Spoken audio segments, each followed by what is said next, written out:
زن را برای خانه‌داری طلب میکنی، نمیخواهد و نمیماند، غضبناک میشوم. بعضا شیطان بیراه میکند که طلاق دهم.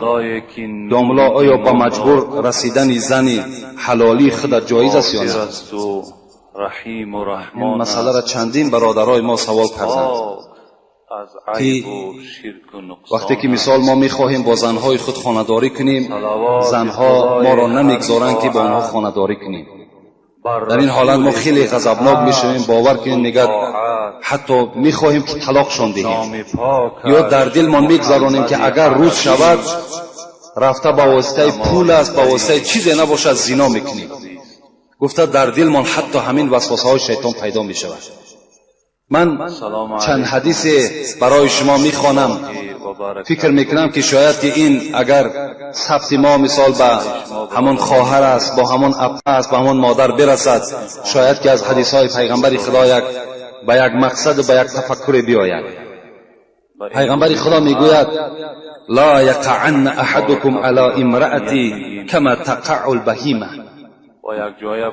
وليكن رسول قیل و من رسول قال القبلة والکلام.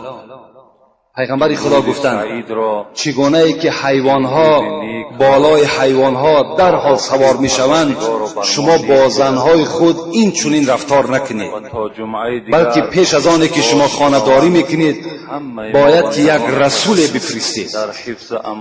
صحابه گفتند قیل و من رسول یا رسول الله، رسول چیست؟ گفتند پیغمبر گفتند القبلة والکلام.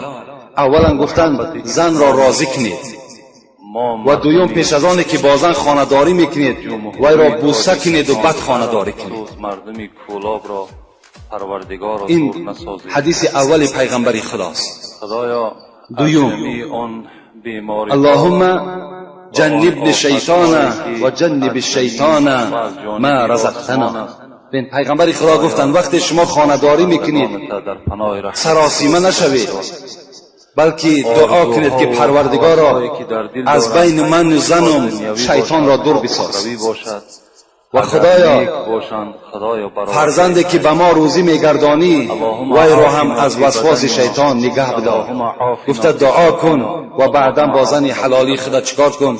خانه‌داری کن. عافیت نگاه بدار بدنهای ما را. دیگر حدیث عافیت نگاه بدار. اذا دعا الرجل زوجته لحاجته فلتأته و ان كانت على التنور. این حدیث خیلی تأکید سختی برای زنهاست. پیغمبر خدا گفتند وقتی که اگر زنها در تنور باشند، یعنی در حالت نامپزی باشند، مردها آنها را دعوت کنند که من اراده با تو یک جای شدن دارم، باید زنها تنور را یک جا بگذارند و سخن مرد قبول بسازند.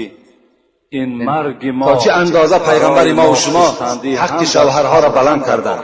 حق شوهر نه، حق زنم بلند کردند، لیکن خبر دادند که یعنی شما به آنها خبر مثبت دهید. اگرچند از نزد تنور شما جدا شده هم نمیتونید، بلکه به اون مرد یک چهره خندان خود نمایان کنید و با او وعده بدید که البته من تو را راضی میگردانم. تا این اندازه پیغمبر خدا خبر دادند تا که در دل مردا همین نفرت‌های طلاق دادن و زنا پیدا نشود. در باب مرگ و شدت او